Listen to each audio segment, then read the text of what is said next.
Bab 2. Struktur dan fungsi tubuh makhluk hidup. Subbab A. Makanan dan sistem pencernaan.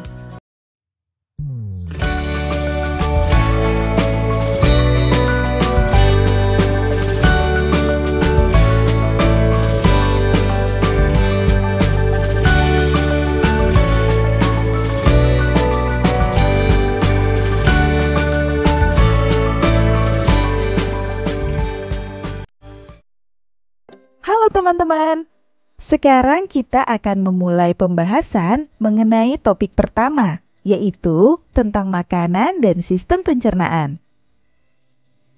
Pernahkah kalian mendengar istilah "kamu adalah apa yang kamu makan"? Seberapa penting makanan memengaruhi tubuh kalian? Ingat, tubuh manusia tersusun dari miliaran sel yang bekerja sama untuk membentuk jaringan, organ, dan kemudian sistem organ.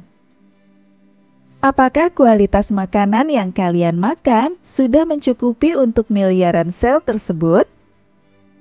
Setelah kalian makan, apa yang terjadi dengan makanan tersebut? Mari kita diskusikan bersama-sama. Teman-teman, tadi sudah dikenalkan dengan istilah "kamu adalah apa yang kamu makan". Benarkah makanan yang kita makan mencerminkan diri kita?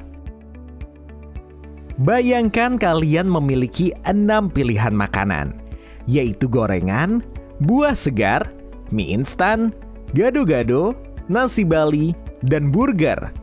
Coba pilihlah 2 makanan yang sesuai dengan seleramu.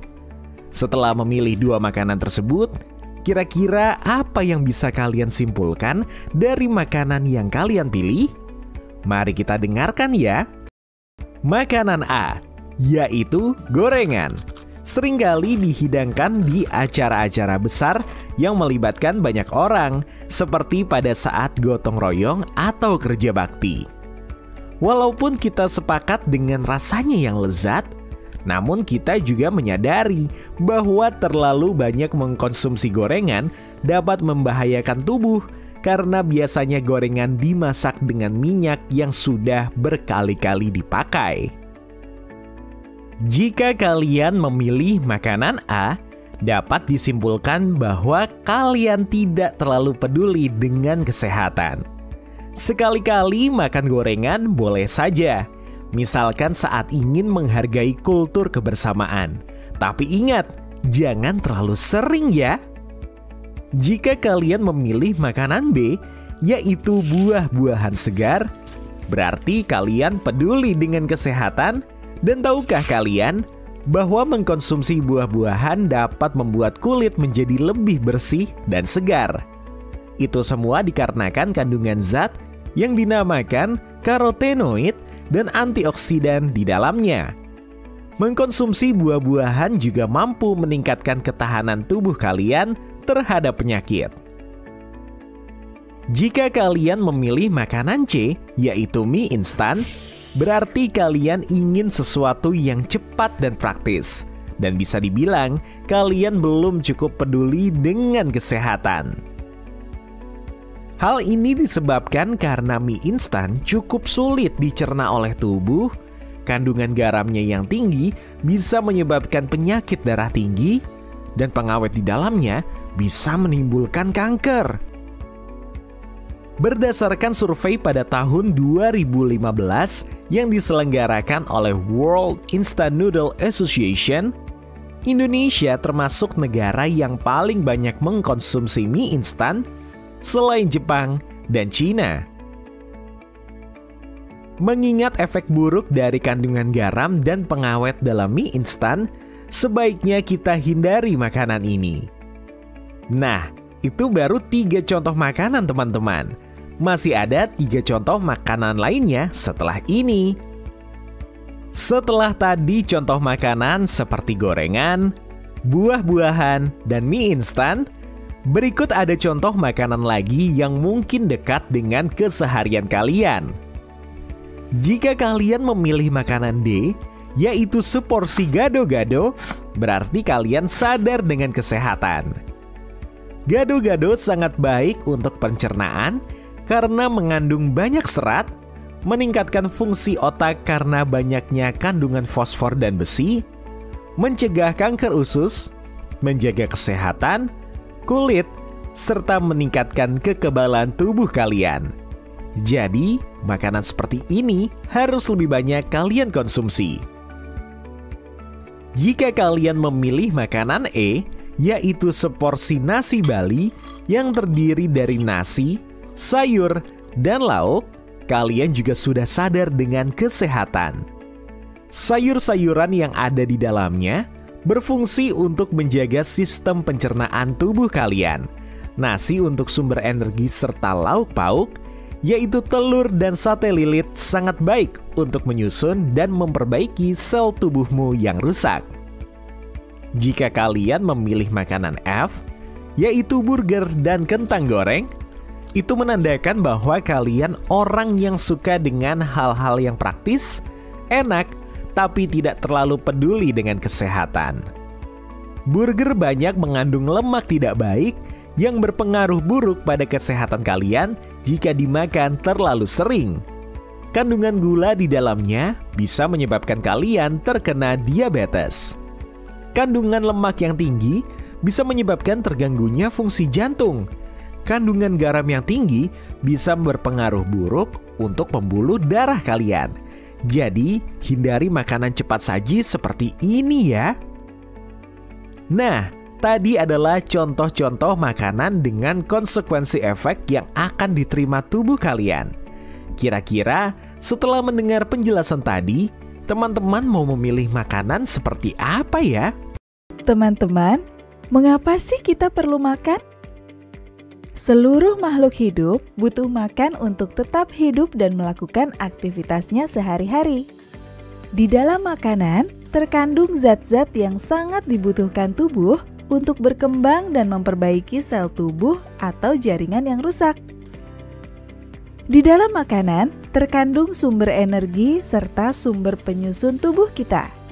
Kita tidak akan bisa pergi ke sekolah, bermain, ataupun beraktivitas lainnya jika kita tidak makan. Ketika makanan diubah menjadi energi, energi yang dilepaskan diukur dalam satuan kalori. Setiap orang membutuhkan asupan kalori yang berbeda setiap harinya sesuai dengan kebutuhannya. Kebutuhan kalori dipengaruhi oleh usia, jenis kelamin, aktivitas, berat badan, serta kondisi kesehatan seseorang. Seorang siswa remaja seperti kalian membutuhkan sekitar 2.000 hingga 2.500 kalori per harinya. Kebutuhan kalori remaja laki-laki lebih besar dibandingkan remaja perempuan. Menurut kamu, mengapa demikian? Sekarang, kita akan membahas contoh menu sarapan khas Indonesia beserta keterangan kalorinya. Simak dengan seksama ya teman-teman. Pertama, nasi.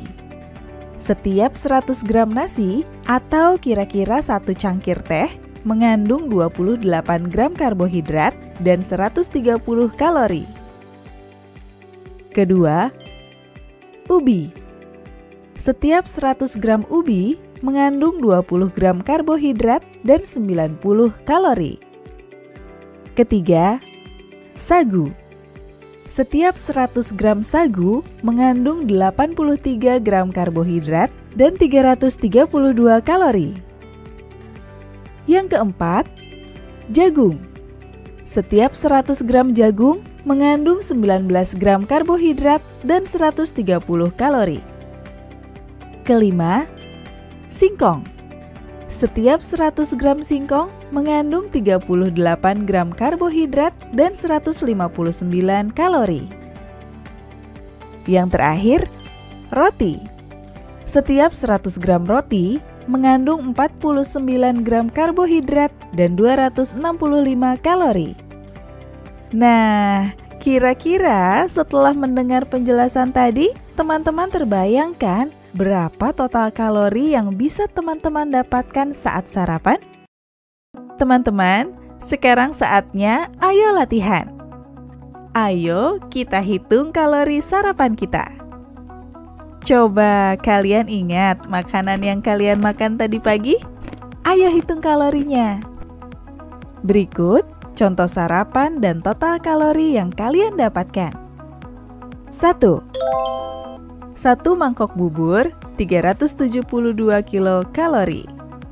2. 1 piring nasi goreng 333 kilokalori.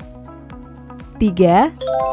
1 piring nasi uduk 260 kilokalori. 4. Seporsi roti dan selai 190 kilokalori. 5. 1 mangkok sereal 124 kilokalori. 6. 1 piring lontong sayur 357 kilokalori. 7. Secangkir kopi 231 kilokalori. 8. Secangkir teh 55 kilokalori. Kira-kira dari contoh tadi, apakah sarapan kalian memberi energi yang cukup untuk belajar dan beraktivitas sampai siang hari? Jika sudah mencukupi, berikan alasannya. Jika belum, apa yang harus kalian lakukan untuk mencukupinya? Sebagai informasi, belajar, misalnya membaca dan memahami bacaan, membutuhkan sekitar 90 kalori, sedangkan berpikir membutuhkan sekitar 320 kalori per harinya.